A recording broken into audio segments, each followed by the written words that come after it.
precisión al punto que usted le quiera apuntar, pero diputado, este es un tema que no es menor. Creo que no podemos dejar de lado los argumentos que yo acabo de presentar. Yo le pediría que el punto de acuerdo no sea aprobado por los estados. Creo que faltaríamos a nuestro compromiso de nuestra responsabilidad como legisladores. Creo que desgraciadamente el diputado Acevedo no se encuentra presente, pero bueno, eso es algo que sale fuera de nuestro alcance.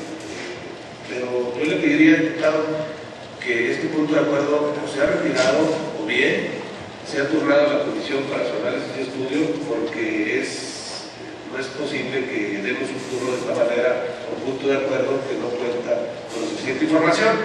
Si usted cree, diputado, o los diputados de su partido creen que es suficiente y que es una cuestión partidista, pues no lo es.